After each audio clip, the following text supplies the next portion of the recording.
అండి, ముఖ్యంగా మీడియా మిత్రులకి, సోదర సమానులైన నందమూరి అభిమానులందరికీ, అలాగే ఈరోజు ఈ సినిమాని ఈ స్థాయికి తీసుకువెళ్ళిన తెలుగు ప్రేక్షకులందరికీ పేరు పేరున నా కృతజ్ఞత తెలియజేస్తున్నాను. శిరస్సు ఉంచి నమస్కరిస్తున్నాను. యాక్చువల్లీ కూడా ఇంత విజయం సాధించిన తరువాత స్టేజ్ ఎక్కి మేమేం సాధించాము, నాకు నేనే ఏదో చెప్పాలి అని అంటే ఏదో అలా ఉంది. ఎందుకంటే పెద్దవారు గౌరవనీయులు అందరూ మాట్లాడారు. సినిమా ఎంత విజయం సాధించింది, ఏ స్థాయిలో ఉంది, ఏంటి అనేది దిల్ రాజు గారితో సహా చెప్పారు. సో దీని గురించి నేను ఎంత తక్కువ మాట్లాడితే అంత మంచిదండి. బాలయ్య గారితోనే మాట్లాడిస్తాం. అలాగే ముందుగా ఈ సినిమాకి వెన్నుగా నిలబడిన దిల్ రాజు గారికి, అలాగే మ్యాంగో రామ్ గారికి, శ్రీధర్ గారికి, డాక్టర్ సురేంద్ర గారికి నా కృతజ్ఞత తెలియజేస్తున్నానండి. ఇంకొక విషయం అండి, ఈ సినిమాలో పనిచేసిన ప్రతి టెక్నీషియన్, ప్రతి ఆర్టిస్టు ఏం చేశారు, ఏ మ్యాజిక్ చేశారు, ఏంటి అనేది మీరు స్క్రీన్ మీద చూసేశారు. ఈ సక్సెస్ సందర్భంగా నేను ఇంత విజయం సాధించినప్పుడు వాళ్ళందరి గురించి మాట్లాడాలి, కానీ తమన్ గారు ఆల్రెడీ ప్రతి ఒక్కళ్ళ గురించి మాట్లాడేశారు. సో ఇందులో ఒక్కటే మిస్ అయింది ఏంటంటే నా డిపార్ట్మెంట్, డైరెక్షన్ డిపార్ట్మెంట్ ప్రాణం పెట్టి మరీ చేశారు. అంటే నా ప్రతిదీ ముందు ఇక్కడ దాకా మ్యూజిక్ దాకా రావాలి అని అంటే దాని ముందు పడే ఒక ఇది ఉంటుంది. దానికి ప్రతిదీ నా వెనకుండి ఏది చెప్పినా సరే ముందుకు వెళ్ళిపోయి మొత్తం అంతా చేసుకొచ్చేది వారు. తర్వాత ఎమోషన్తో పాటు నేను యాక్షన్ ఎక్కువ పట్టుకుంటాను. కథ రీత్యా అయినా సరే, ఏ రీత్యా అయినా సరే నేను పట్టుకున్నప్పుడు దానికి యాక్షన్ నాకు ఉంటుంది. దానికి నాకు బ్యాక్ బోన్లో నిలబడాల్సిన వాళ్ళు మా మాస్టర్స్ రామలక్ష్మణ్ మాస్టర్ గారు, ప్లస్ వాళ్ళ అబ్బాయి రాహుల్, అలాగే ఒక మంచి ఫైట్ సెకండ్ హాఫ్లో ఒక ఫైట్ చేసిన రవివర్మ గారు. వీళ్ళందరూ కూడా ఏ పరిస్థితుల్లో పనిచేశారంటే అసలు చెప్పలేము. ఒక ప్లేస్కి వెళ్తేనేమో బాడీ అంతా వంకరపోద్ది, -12 కట్ చేస్తే మళ్ళీ గంగమ్మ తల్లి మీద చేసేటప్పుడు +48, ఓన్లీ 2 days గ్యాప్లోనే వచ్చి చేసాం. అది ఇంత దీనిలో కూడా ప్రతి ఒక్కళ్ళు ఎవరు ఏంటి అని అడగల. సినిమా బోయపాటి గారు ఉన్నారు అక్కడ, మనకు ఆ సినిమా ఉంది, మన సినిమాని గెలిపించుకోవాలి అంతే అని ప్రతి ఒక్కళ్ళు వచ్చి నా వెనకాల నిలబడ్డ ప్రతి టెక్నీషియన్కి పేరు పేరున నా కృతజ్ఞతలు తెలియజేస్తున్నాను. అలాగే నా ఆర్టిస్టులు కూడా. ముఖ్యంగా ఈ సినిమాని ఒక ప్లాట్ఫామ్ మీద తీసామండి. ఈ సినిమాని ఇందాక మామూలుగా కొంతమంది మీడియా సోదరులు కూడా చూసినప్పుడు చాలా బాగుందండి, ఇంకా ఏం కావాలి దీనికి అని అడిగారు. సార్ మాకు డబ్బు వద్దండి, డబ్బు గురించి మేము ఇది తాపత్రయపడలేదు. కలెక్షన్స్ ఇటు వస్తున్నాయి, బ్రహ్మాండంగా ఉన్నాయండి, చాలా బాగున్నాయి, బాగా వెళుతుంది, అందరూ చూస్తున్నారు, ఆదరిస్తున్నారు, ఫోన్ చేస్తున్నారు, అప్రిషియేట్ చేస్తున్నారు. కానీ ఇంత మంచి సినిమా అంటే ఈ తరానికి దేశం గురించి, ఈ తరానికి ధర్మం గురించి, ఈ తరానికి దైవం గురించి ఇంత గొప్పగా ఒక మంచి కమర్షియల్ ప్లాట్ఫామ్ మీద చెప్పినప్పుడు ఇది జనంలోకి వెళ్ళాలి, ఇది జనంలోకి తీసుకెళ్ళండి సార్, చాలు, వాళ్ళు ఆదరిస్తే చాలు అని చెప్పానండి. సో ఈ సినిమాని ఇంత పెద్ద హిట్ చేసిన తెలుగు ప్రేక్షకులందరికీ పేరు పేరున మళ్ళీ నా కృతజ్ఞత తెలియజేస్తూ, భారతదేశం ప్రపంచంలోనే ధర్మ గ్రంథాలయం. భారతదేశము ధర్మానికి తల్లివేరు లాంటిది. ఆ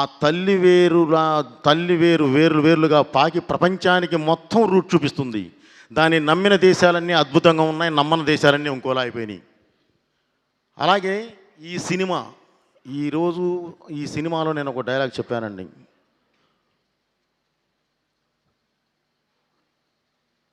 శివుడు శాశ్వతం. ఒక డైలాగ్ మాట్లాడుతూ భగవంతుడు శాశ్వతం, మనం ఓన్లీ కర్తలం, మనం చెప్పింది మాత్రమే చేస్తాం. అంటే ఒక మనిషి అనుకుంటే గెలవచ్చు, ఓడచ్చు, ఏది 2 ఆప్షన్లు ఉంటాయి. కానీ దేవుడు అనుకుంటే మాత్రం గెలిపే ఉంటుంది, ఇక దానికి తిరిగే ఉండదు. ఆ గెలిపే ఈ సినిమా. అలా దేవుడు వెనకాల నిలబెట్టి గెలిపించిన సినిమాయే ఈ సినిమా.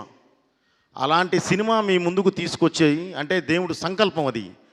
ఆ సంకల్పం అద్భుతంగా మీరు ఆదరించారు. దానికి ఎవరు అడ్డం వచ్చినా సరే, ఒకవేళ ఏదైనా చిన్న అడ్డంకులు వచ్చినా సరే మనం ఆ దేవుడే చూసుకుంటాడు. అది ఆయన బాధ్యత. సో మా ధర్మం ఏంటంటే మీ ముందుకు తీసుకురావడం వరకే తీసుకొచ్చాం. అద్భుతమైన విజయం సాధించాం. ఈ విజయానికి కారకులైన ప్రేక్షకులందరికీ అగైన్ మళ్ళీ నేను కృతజ్ఞతలు తెలియజేస్తున్నాను. ఈరోజు ఈ సక్సెస్ మీట్ని సక్సెస్ చేయడానికి ఆశీర్వదించడానికి వచ్చిన పెద్దవారు, ప్రతి పెద్దవారు అందరికీ పేరు పేరు నా కృతజ్ఞతలు తెలియజేస్తూ, బాబు థ్యాంక్ యూ వెరీ మచ్. ఇది మనం ఇంత స్థాయిలో ఇంత హైలో మనం చేయగలిగాము అనంటే కారణం ఓన్లీ మీ సపోర్టే. మీ సపోర్ట్ లేని నేను ఇది అసలు చేయలేము. ఇంత పెద్ద సినిమా ఇంత త్వరగా చేయలేము బాబు. చేశాము అనంటే మీ సపోర్టు, వెనకాలండి దేవుడు నడిపించిన సపోర్టు, దేవుడిచ్చిన సపోర్ట్ లేకపోతే ఇది అసలు చేయలేము. నిజంగానే రామలక్ష్మణ మాస్టర్ గారు అన్నట్లు ఎలాంటి పరిస్థితుల్లో పనిచేసామా అంటే అలాంటి పరిస్థితుల్లో పనిచేసాం. వెనకాల దేవుడే, ఆ శివుడే ఉండి మమ్మల్ని నడిపించాడు. కాబట్టి ఈరోజు మీ ముందుకు తీసుకొచ్చాం. ఇలాంటి మంచి సినిమాని ప్రతి ఒక్కళ్ళు ఇంకా కుటుంబంతో సహా ఆదరి ఒక డేట్లో రిలీజ్ అవ్వాల్సింది అనుకోకుండా ఇంకొక డేట్కి రావడం వల్ల అక్కడ థియేటర్స్ తగ్గినాయి. సో థియేటర్స్ తగ్గినాయి, కానీ థియేటర్స్ అద్భుతమైన ఫుల్స్ ఉన్నాయి. ఇప్పుడు చిన్నగా పెంచుకుంటూ వెళుతూ ఉన్నారు. దయచేసి ప్రతి ఒక్కళ్ళు అక్కడ అబ్రాడ్లో ఉన్న ప్రేక్షకులందరూ కూడా ఈ సినిమాని వారి పిల్లలతో సహా అందరికీ చూపించి ఆదరిస్తారని చెప్పి ఆశిస్తున్నాను. అలాగే ఈ సినిమాలో ఉన్నది ఏంటంటే గొప్ప ఇదేంటంటే సినిమా స్టార్ట్ చేసినప్పుడే ఇది 3D కూడా ఇది చేశాం. 3D కూడా చేయడం జరిగింది. అది ఈరోజు ప్రసాద్ మల్టీప్లెక్స్లో ఐమాక్స్ PCXలో అద్భుతమైన ఇది జరుగుతుంది. ఈరోజు 4 షోస్ కూడా ఫుల్స్. సో 3D ఎక్స్పీరియన్స్ అనేది మీరు ఒక్కసారి ఈ సినిమా చూస్తే మళ్ళీ 3Dకే వెళ్ళే అంత అద్భుతంగా ఉంటుంది. దయచేసి ఆ 3Dది కూడా మీరు 3Dలో చూడండి.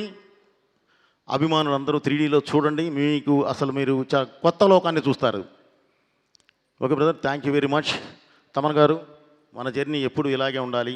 డెఫినెట్లీ ఇందాక మీరు చెప్తూ ఇండస్ట్రీ మొత్తం కలిసి ఉండాలి అన్నారు. నిజం అది. ఇది ఫస్ట్ నుంచి బాలయ్య గారు మేము ఫస్ట్ నుంచి ప్రతి వేదిక మీద చెప్పేది అదే. మేం గెలవటం కాదు, మన సినిమా గెలవాలి. మన ముందు రిలీజ్ అయిన సినిమా గెలవాలి, మన తర్వాత రిలీజ్ అయ్యే సినిమా గెలవాలి. ప్రతి ఒక్కళ్ళు బాగుండాలి, తీసుకున్న వాళ్ళు బాగుండాలి, చూసేవాళ్ళు బాగుండాలి అనే ఒక సదుద్దేశంతోనే ప్రతిసారి మేము ఆ ఉద్దేశంతోనే వెళుతున్నాము. కాకపోతే మీరు అన్నట్లు ఏదో సంథింగ్ జరుగుతుంది, అలా కాకుండా అందరూ ఒక వేదిక మీదకి వద్దాము. తెలుగు పరిశ్రమ అంటే ఒక కుటుంబం లాంటిది. ఆ కుటుంబాన్ని మనం బయట వాళ్ళు చూసి మనల్ని చూసి ఇబ్బంది పడేంతలా మాత్రం మనం చేసుకోవద్దు. తప్పకుండా మనం నిలబెట్టుకోవాలి బ్రదర్. మనందరం ఒకే పాత్రలో ఉంటాం, 4 కిలోమీటర్ల రేషియోలో ఉన్నాం. ఎటు చూసినా సరే పొద్దున్న లెగిస్తే ముఖముఖాలు చూసుకోవాలి. మనందరం బాగుంటేనే ఏదైనా సరే ఈ దేశంలో మనం ఇలా నిలబడగలం. ఎందుకంటే నిజంగానే ఈరోజు దేశంలోనే ఒక పెద్ద పరిశ్రమ ఏదంటే తెలుగు పరిశ్రమ. ఆ స్థాయికి వెళ్ళి ఉన్నాం. దాన్ని అదే స్థాయిలో నిలబెట్టాలని చెప్పి ప్రతి ఒక్కరికి ఇండస్ట్రీలో ఉన్న అందరూ మన వాళ్ళే, మన కుటుంబ సభ్యులందరికీ మళ్ళీ ఈ వేదిక నుంచి విన్నవించుకుంటూ అండ్